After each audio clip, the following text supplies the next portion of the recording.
Jesus Christ. Is this the Dawntrail login screen? What the fuck? Whoa. Jesus Christ. Oh.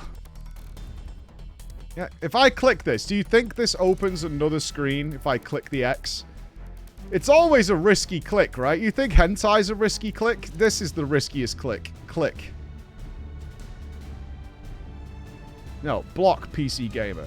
Yoshi P says, if the question is whether I was shocked by the mixed reception to Dawntrail story, the answer is no, not really.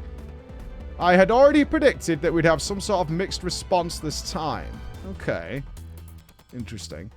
FF14's Dawntrail has had some time to simmer in the minds of its fanbase, and while I've had a blast with everything outside of it, the MSQ has left me a little less enthusiastic than usual. The issues it has, though, are complex. Dawntrail's story of one of those pesky mixed bags that gets stuck in my craw.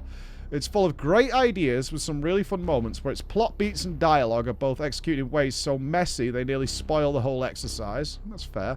Ultimately, Dawntrail suffers from a bumpy script and an inability to properly prioritize its cast. Definitely fair. Which is a shame.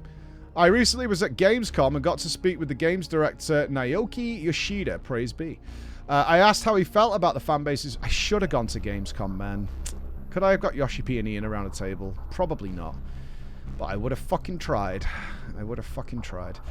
I asked how he felt about the fanbase's response in slightly more diplomatic terms. He seemed quite reflective of the story's successes and failings. As is typically the case with these interviews, Yoshi P's responses were translated on the spot by an interpreter. Ha! You didn't ask the right questions that fucked the interpreter over. This being a game, it's a form of entertainment, and you will always see some form of mixed response to entertainment, Yoshi P said. A second factor is that with Endwalker, we reached a big climax to a long-standing, spanning story. To a certain extent, I had already predicted that we'd have some sort of mixed response this time. Are you really putting one line between 3 ads? One line of dialogue between 3 ads. Are you actually just fucking criminally insane? I'm on a 27-inch monitor.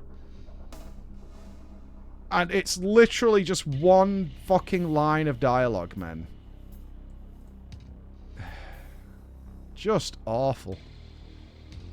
If the question is to whether I was shocked in a big way, the answer is no, not really. Oh my god, this ad... Go away. It's interesting to hear that Yoshi P was expecting a conflicted response, and entirely fair, considering the sheer weight of expectation that all timers like Shadowbringers and Endwalker had placed upon its shoulders. The way Yoshi P tells it, however, the main bugbear through Dawntrail's development appears to have been pacing. Correct. The concept was journeying to a new land. We would be going to a new continent where we'd be seeing new cultures, races, and characters. Because of that, both in development team and also from my side, we had this concept in mind in terms of cleanly and very attentively introducing these new aspects to the player. However, Yoshi P notes that while there were plenty of people who enjoyed the new horizon, others found the pacing to be less than optimal. There were some people who thought that some of the tempo in the MSQ was slow, and they wanted to get through to the more thrilling parts of the plot at a faster pace. Is he talking about, like, the community response here, or internally? I feel like this is internally, because there's definitely some retconned pieces, or addendums, we'll call them, that took place after internal testing. For sure. That definitely happened. You can see it a mile away when it happens. He then goes on to admit that there were some story beats that the team could have diverted to the side quests. So if anyone was interested in learning more about them, then they could just play the side quests at their own time and enjoy it at their own pace. I think that could definitely be said of the Pelu Pelu and the Hanu Hanu. There was some stuff there we just did not need to do. It was just so drawn out.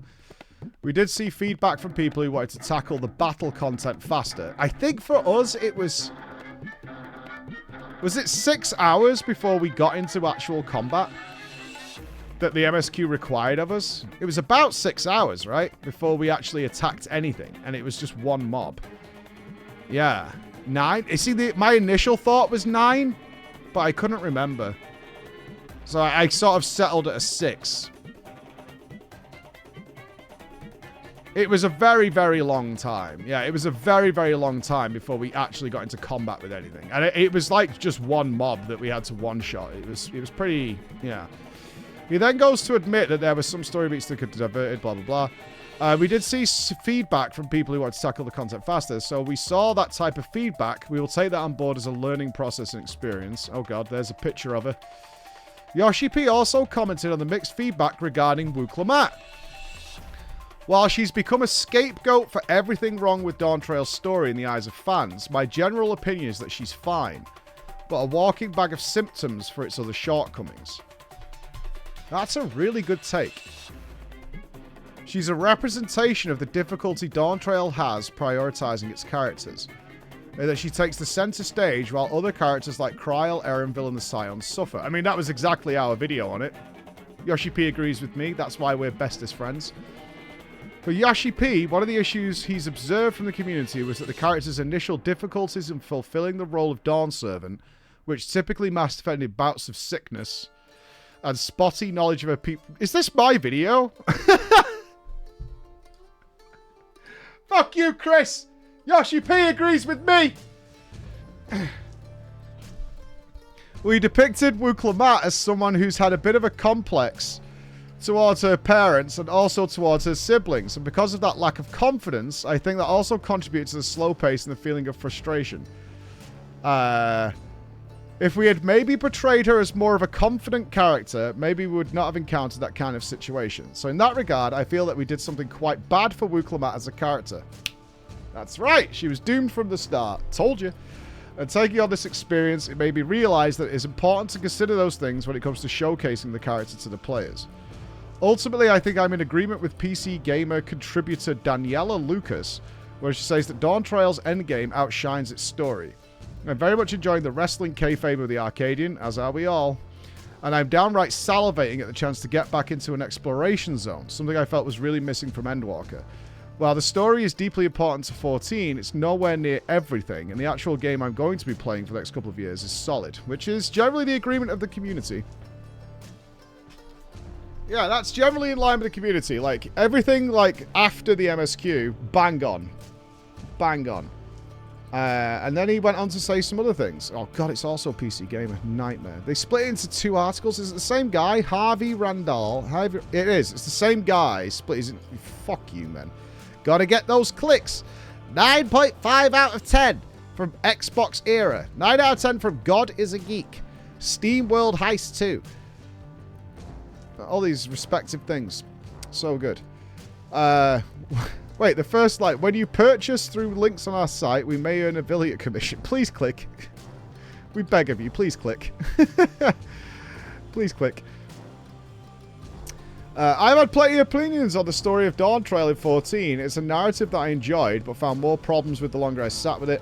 My biggest bugbear, however, is it didn't quite prioritize its characters properly, leaving me feeling somewhat underutilized at their best, and downright cardboard cutouts on their former selves at their worst. That's not to say that focusing on a new cast is a bad thing, mind, but to keep things brief, I think you've got to commit either way. Have your Scion, but... I swear to fucking God, I'm not ego-stroking. This guy watched my video and just asked Yoshi P the questions that I raised. I fucking swear to God, man. I swear to fucking God. This is like word for word, everything I said. Have your Scion buddies take genuine, thoughtful support roles if you want, or have them be busy elsewhere, but you've got to pick one. Am I crazy, or what?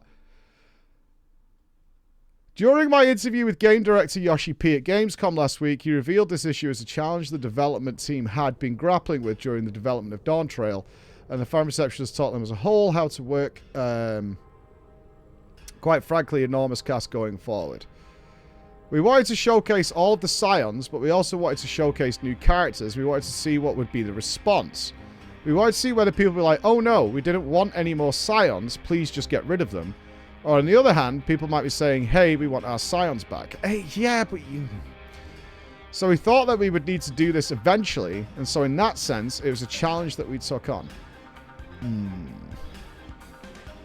I'll have you know, the response to my video was very different than the many other people who were just like, fuck Wooclamat.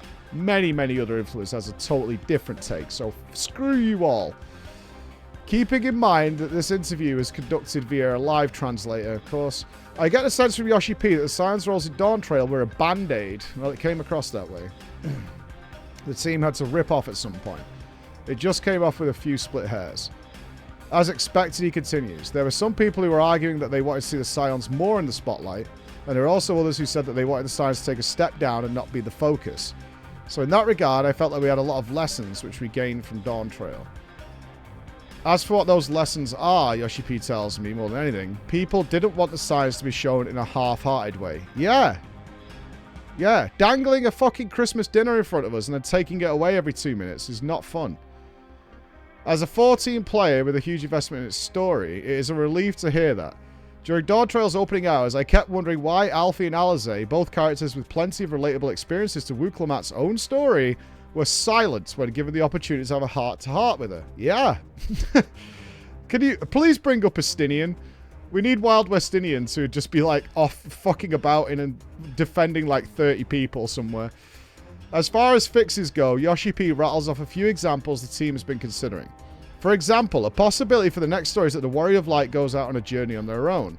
Alternatively, the team could forgo having new characters. I would really like that. Let's say the Warrior of Light uses the key and ends up on a different reflection and actually, like, explains, I wish my friends were here. I wish we had Alfie. I wonder what Alizé would do. Like, like, the Warrior of Light does rely on them. I would be really into almost a despair for our character at not having the Scions instead of, I kill. Alternatively, the team could forgo having new characters. Nothing's going to make you miss the Scions more and want the Scions back other than the fact that they're gone and you would really want them right now. You would really, really want them. That would create some really good tension. It's like, I fucking wish the Scions were here. Instead of them just standing in the back and wandering away. Alternatively, the team could forgo having new characters entirely. No. Instead, having all the Scions grouped together and working together moving forward. No, I think we care about the Scions enough that I would like to see them evolve, like we said with Urianger and co. To go on to do different things that also takes them away a little bit. I would like that. I can imagine Yish taking over Sharlayan. Giving them a good kick up the ass. As I mentioned before, showcasing some characters in a half-baked way is definitely not a good thing. So moving forward, we'd like to be more dramatic in the way we create the story. The word choice dramatic here could mean a handful of things. Again, a quirk of having the translation. But as he goes on to explain, I think you could substitute that word for deliberate. Confession time. While I am married to Graha Tia in several of my fantasies, I do think a scene he has in Dawntrail, where he speaks to the player on a gondola ride, is a good example of how I want... It's true, that is a great scene. Of how I wanted the expansion to use its returning party members. I mentioned this to Yoshi P. It's a fantastic scene. It's a really, really, really good scene. Especially because we thought Graha wasn't going to be a part of Dawntrail because his actor is busy elsewhere, but still, that scene is fantastic. Graha is a super popular character, so I myself am very aware of the kind of reaction we could get if we had an expansion where he doesn't make an appearance. He's got me there. But having said that, if a character doesn't appear in one expansion, that doesn't mean they'll never appear again. Rather, we are considering doing things in a certain order. Essentially, Yoshi P sees the future in which 14 selectively rotates its core characters, including the Scions, based on what the story is concerned with, just in a more deliberate and digestible groups. Okay. As long as it doesn't end up with, like, World of Warcraft, where there's no reasonable explanation as to why they're not there. Which I don't think they would do, as WoW's moved away from that. Where there's just these, like, mega characters who have just fucking gone for some reason. Like Y'shtola in Stormblood. Where she's just fucking disappeared.